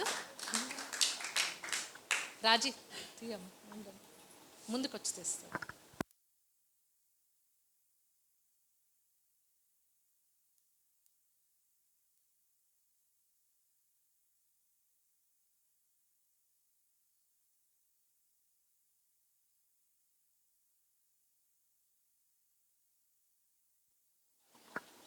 అయిపోయింది నాన్న, అలాగే ఉండాలి. మరి సెకండ్ ప్రైజ్ 85 మార్క్స్. కంగ్రాచులేషన్స్ అమ్మ. సెకండ్ ప్రైజ్ 85 మార్క్స్తో మరి పెద్దక్కకు వచ్చింది.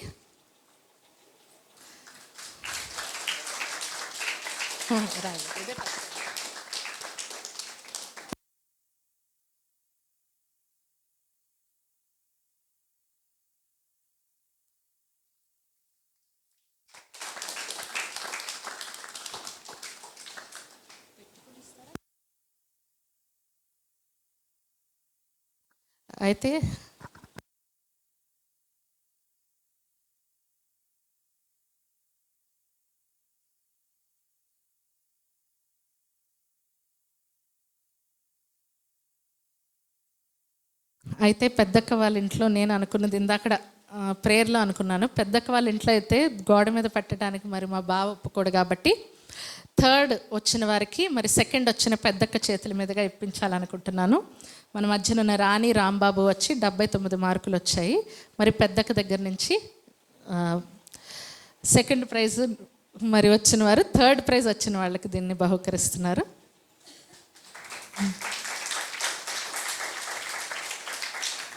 పెద్ద ఇటు వచ్చి అడ్మిట్ రావాలి, తను అట్ట వెళ్తాడు.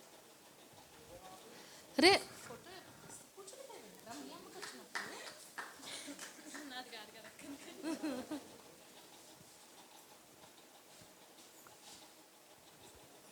పడితేస్తున్నారు. అయిపోయింది, తీస్తున్నారు. మరి ఇంకా చక్కగా పరీక్షలు రాయాలి, మార్కులు రావాలి మీకు. ఇంకా ఎక్కువ మంది పార్టిసిపేట్ చేయాలి. పెద్దాపురం వాళ్ళకి ఇలా 2 ప్రైజులు రావడానికి వీలు లేదు, ఇంకా ఒకటే రావాలి వాళ్ళకి. మిగిలిన వాళ్ళు సరిగ్గా చదవాలి.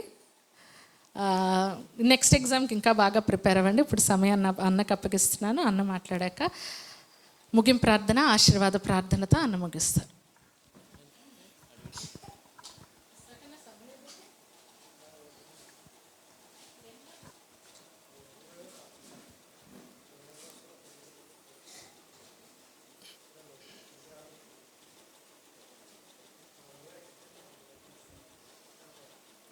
టైం ఎంత అయిపోయిందా?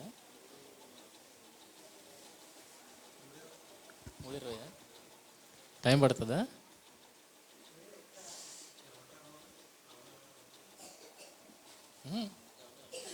వెళ్ళడానికి కాదనుకుంటా. ఏ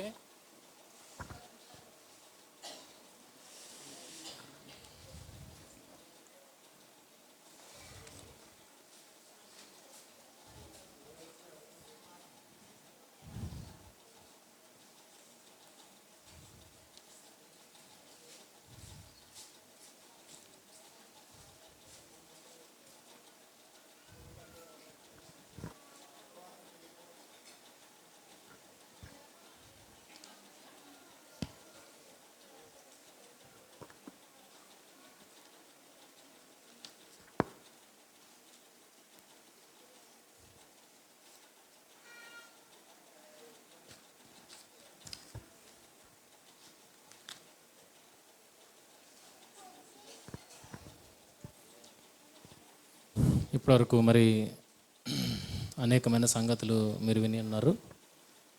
మరి ఎక్కువసేపు విసిగించకుండా ఓ 2 మాటల్లో చెప్పాలని ఆశపడుతున్నాను. యేసుక్రీస్తు వారి యొక్క గొప్పతనం ఎంత ప్రాముఖ్యమైనది అన్న విషయాన్ని తెలుసుకోవడానికి మనం ప్రయత్నిద్దాం. ఆయన స్థితిని మనం గమనించగలిగితే, ఆయన ఈ లోకంలోనికి రాకముందు ఉన్నవాడుగా మనకందరికీ తెలుసు. వాక్యము అది చెప్తుంది. ఏమన్నది? యోహాను సువార్త 1వ అధ్యాయంలో ఏం చెప్తుంది? ఆయన ఆది అందు వాక్యం ఉండను, వాక్యము దేవుని యొద్ద ఉండను, వాక్యము దేవుడే ఉండనంటే ఆయన ఇక్కడికి రాకముందు ఎక్కడున్నాడని అర్థమవుతుంది. దేవుని యొద్ద ఎలా ఉన్నాడు? ఏ స్థితిలో ఉన్నాడు? దేవునితో సమానమైన స్థితిని కలిగిన వాడుగా ఉన్నాడు. అలాంటి ఆయన గొప్ప వ్యక్తి ఎక్కడికి వచ్చాడు? శరీరధారిగా మన మధ్యకు వచ్చాడు కదా. అంటే ఎంత పవర్ఫుల్ అయినా, చాలా పవర్ఫుల్ కదా. మరి అలాంటి పవర్ఫుల్ వ్యక్తిని అడ్డుకుంటున్నారు అని అంటే ఆయన ఏం చేయొచ్చు? చెప్పండి. మన సీఎం మీదే ఎవరో చెప్పి విసిరినందుకు ఏం చేశాడు? జైల్లో పెట్టారు లేదా? ఓ పవర్ ఉన్న వ్యక్తి మీదకి ఎవరైనా ఏదైనా విసిరినా, గాయపరిచినా, లేకపోతే నిందించినా ఏం చేస్తారు? జైల్లో వేస్తారా? మరి ప్రపంచంలోనే ఉన్నవాళ్ళు గొప్పవాళ్ళు ఉంటే కనుక అంతకు మించిన గొప్ప వ్యక్తి ఎవరు? ప్రభువైన యేసుక్రీస్తు వారు ఉన్నప్పుడు అలాంటి ఆయన్ని వ్యతిరేకిస్తున్నారు, నిందిస్తున్నారు, అభ్యంతరపరుస్తున్నారు. మరి అలాంటి ఆయన తలంచుకుంటే ఏం జరుగుతుంది? చెప్పండి. ఏదైనా చేయగలుగుతాడా లేదా? చేయగలుగుతాడు. అందుకే పిలాతుతో మాట్లాడుతూ ఏమంటున్నాడు? పిలాతు అప్పటికి ఒక యూదా దేశానికి అధిపతిగా ఉన్నాడు. అలాంటి అధిపతితో ఆయన మాట్లాడుతున్నాడు. ఏమనంటే యోహాను సువార్త 18వ అధ్యాయము, యోహాను సువార్త 18వ అధ్యాయము 36వ వచనం చూడండి.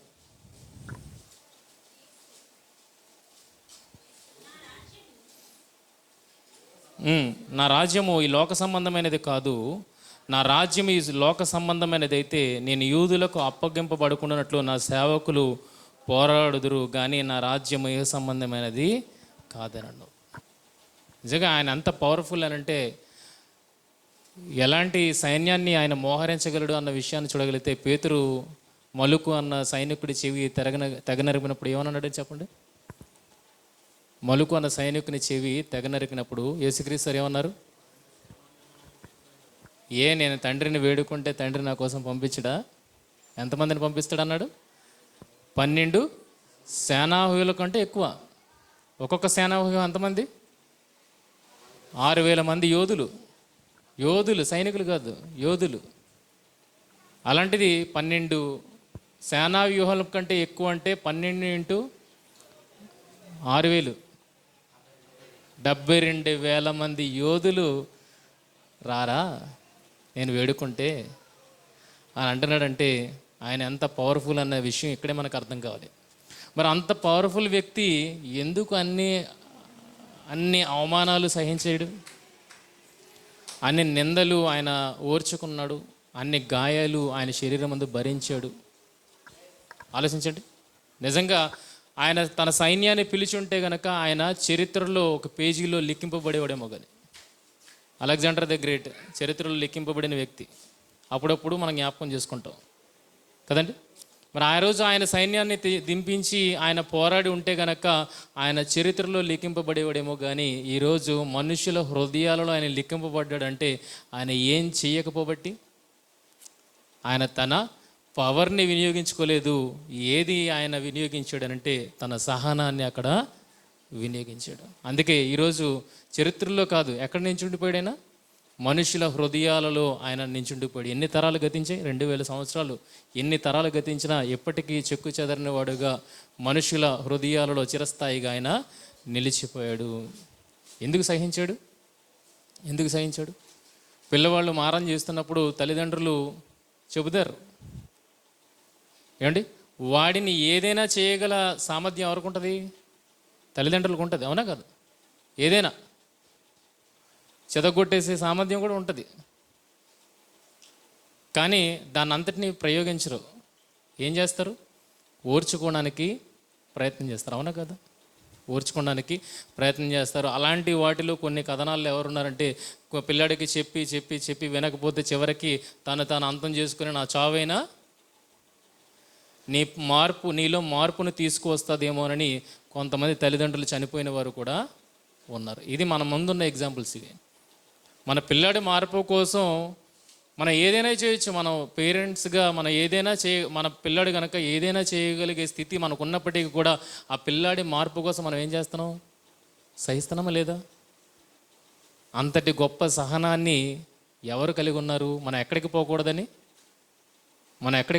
పోకూడదని నిత్య నరకానికి మనము పోకూడదన్న ఉద్దేశముతో మన తప్పులన్నింటినీ ఆయన సహించాడు. ఎక్కడ? సిలువ మీద ఆయన సహించాడు. ఆయన వ్యక్తిగతంగా చూడగలిగితే దేవునితో సమానంగా ఉన్నవాడు, ఆయన ఇక్కడ ఉన్నవాడు, ఆది నుండి ఉన్నవాడు. అంత గొప్ప వ్యక్తి తన పవర్ని వినియోగించకుండా దేన్ని వినియోగించాడు అంటే చూడగలిగితే సహనాన్ని వినియోగించాడు. దేని కొరకు? నా మార్పు కొరకు. నా మార్పు కొరకు చూడగలిగితే ఆయన ఎందుకు ఎక్కడ చూడగలిగితే యోహాను సువార్త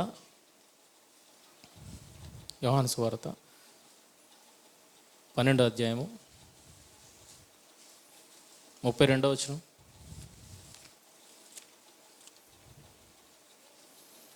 యోహాను సువార్త 12వ అధ్యాయము 32వ వచనం. నేను భూమి మీద నుండి పైకెత్తబడిన ఎడల అందరినీ నా యొద్దకు ఆకర్షించుకుందినని చెప్పాను. ఎక్కడికండి? ఎక్కడికి ఎత్తబడాలంట? పైకంటే ఎక్కడికి? పైకంటే ఎక్కడికి? పైకంటే ఎక్కడికి? ఎక్కడికి? పైకంటే ఎక్కడికండి? ఎప్పుడు ఆకర్షించుకుంటాడట? నేను భూమి మీద నుండి పైకెత్తబడిన ఎడల అందరినీ నా యొద్దకు ఆకర్షించుకుందునని చెప్పాను. ఎందుకు సిలువెక్కడైనా? అంత సామర్థ్యం కలిగిన వాడు కూడా ఎందుకు సిలువ మరణాన్ని ఎంచుకున్నాడు, సిలువ మీద మరణించాడు అని చూడగలిగితే నెక్స్ట్ స్టెప్ ఏమున్నది? భూమి మీద నుండి పైకెత్తబడిన అందరినీ నా యొద్దకు ఆకర్షించుకుందని చెప్పాను. ఎక్కడికి ఎత్తబడ్డాం? పరలోకనక. అక్కడ అది కాదండి రాయబడుతున్నది. కిందకు చూడగలిగితే తాను ఏ విధముగా మరణము పొందవలసి ఉండెనో సూచించుచు ఆయన ఈ మాట చెప్పాను. ఎలా మరణం పొందబోతున్నాడు? పైకి ఎత్తబడుతున్నాడు. ఎక్కడి నుండి? భూమి మీద నుండి పైకి ఎత్తబడుతున్నాడు. ఎక్కడికి? ఆకాశానికి భూమికి మధ్యన ఆయన ఎత్తబడ్డాడు. దేని మీద? సిలువ మీద. అలా సిలువ మీద ఎత్తబడినప్పుడు ఏమంటున్నాడు? నేను భూమి మీద నుండి పైకెత్తబడిన ఎడల అందరినీ నా యొద్దకు ఆకర్షించుకుందును. మనందరినీ ఆకర్షించడానికి ఆయన ఎక్కడికి ఎక్కాడు? సిలువను ఎక్కడి ప్రేమన వల్ల. తల్లి ఎందుకు చనిపోతుంది? కుమారుని దక్కించుకోవాలన్న ఉద్దేశంతోనే తల్లి చనిపోతుంది. కానీ ప్రాణం ఇవ్వడం అనేది ఏంటి? ఎవరికి జీవించాలి ఉండదు చెప్పండి? అందరికీ జీవించాలి ఉంటుంది. కానీ ఏది ప్రాముఖ్యం? నా జీవితం కానీ ఏది ప్రాముఖ్యం? నా కొడుకు జీవితం ప్రాముఖ్యం అనుకుని తల్లి ఎలాగైతే తన ప్రాణాలను త్యాగం చేస్తుందో, యేసు కూడా తన ప్రాణాలను త్యాగం చేశాడు. ఎవరిని? మనల్ని ఆకర్షించడానికి. మనల్ని ఏది ఆకర్షిస్తుంది చెప్పండి? మనల్ని ఏది ఆకర్షిస్తుంది? మంచి ఫోటో ఆకర్షిస్తుంది కదా. మంచి విషయాలు ఆకర్షిస్తాయి, అవునా? కానీ మనల్ని ఆకర్షించడానికి ఆయన ఎలాగైపోయాడు? అందమైన ఫోటో దిగలేదు. ఎలాగైపోయాడు? సిలువ మీద 3 మేకుల మధ్య ఇందాక ఎక్స్ప్లెయిన్ చేసినట్టుగా ఊపిరి పీల్చుకోవాలన్నా పీల్చుకోలేనంత పరిస్థితి, అంత దారుణమైన పరిస్థితి మధ్య ఆయన ఉన్నాడు. అలాగ సిలువ మీదకి ఎక్కాడు. ఎవరిని ఆకర్షించడానికి అంటే నిన్ను నన్ను ఆకర్షించడానికి. ఎందుకు? మనం ఆయన ఆకర్షణలో లేకపోతే ఎక్కడికి వెళ్ళాం? మన ఆకర్షణలో లేకపోతే ఎక్కడికి వెళ్ళాం? నిత్య మహిమకు మనము వెళ్ళలేని పరిస్థితి కనుక మనందరినీ ఆయన ఆకర్షించడానికి ఆ ప్రేమతో ఆయన మన కొరకు చావడానికి సిద్ధపడ్డాడు. ప్రేమను వర్లరా, మరి అంత గొప్ప త్యాగాన్ని బట్టి ఈరోజు ఆ గొప్ప మేలును మనం పొందుకుంటున్నాం. ఆ త్యాగమే లేకపోతే ఈరోజు మాట్లాడుకునే పరిస్థితి ఉందా? ఆలోచించండి. కనుక ఆ త్యాగాన్ని నిర్లక్ష్యం చేసేవారముగా మనము ఏ కోసాన ఉండకూడదు. త్యాగం ఊరికనే పోకూడదు. అంతేగాని మన కష్టం ఊరికనే పోవడం ఇష్టపడతామా? లేదు. మన కష్టం ఊరికనే పోకూడదు, అది విలువను తీసుకురావాలి అని అన్నప్పుడు ఆయన మనల్ని రక్షించిన ఆయన రక్తపు విలువ ఊరికనే పోకూడదు. అది మనల్ని కాపాడాలి, మన ద్వారా ఇతరులు కూడా కాపాడేదిగా ఉండాలి. నిజంగా ఆ విలువను ఎరిగిన వారు అయితే కనుక ఆ విలువను సమాజంలో చాటి చెప్పేవారుగా మీరు అందరూ ఉండాలని కోరుకుంటూ నా మాటలు ముగిస్తున్నాను. ప్రార్థన చేసుకుందాం. మహోన్నతుడైన మా తండ్రి, మీ మహాఘనమైన శ్రేష్టమైన అతి పవిత్రమైన నామానికి వాళ్ళ వందనాలు తెలియజేస్తున్నాం తండ్రి. దేవా, మేము మిమ్మల్ని మరిచిపోయి ఉండొచ్చు తండ్రి, కానీ మీరు మమ్మల్ని మరువనివారుగా అనుక్షణము మమ్మల్ని వెన్నంటి ఉండి దేవా, మేము మీ చేయి విదిలించుకొని వెళ్ళిపోయినప్పటికీ తండ్రి మమ్మల్ని మాత్రము మీ చేయి పట్టుకొని దేవా, మరి మీ యొద్దకు నడిపించుకోవడానికి మీరు చేసిన గొప్ప ప్రణాళికను బట్టి వందనాలు తెలియజేస్తున్నాం తండ్రి. మరి ఆ ప్రణాళిక ఎంత గొప్పది అని అంటే తండ్రి, మీ ప్రియకుమారుడైన యేసుక్రీస్తు వారినే మా కొరకు బలిగా అర్పించే పరిస్థితి. దేవా, మీ కుమారుని అనుగ్రహింపడానికి మీరు వెనుక తీయలేదు దేవా. దాన్ని బట్టి మమ్మల్ని ఎంతగా ప్రేమిస్తున్నారో అన్న విషయం మాకు అర్థమవుతుంది. అలాగే మీ యేసుక్రీస్తు వారు కూడా తండ్రి మమ్మల్ని అంతగా ప్రేమించారు. మీ మాటకు లోబడి తన ప్రాణాన్ని త్యాగం చేశారు దేవా.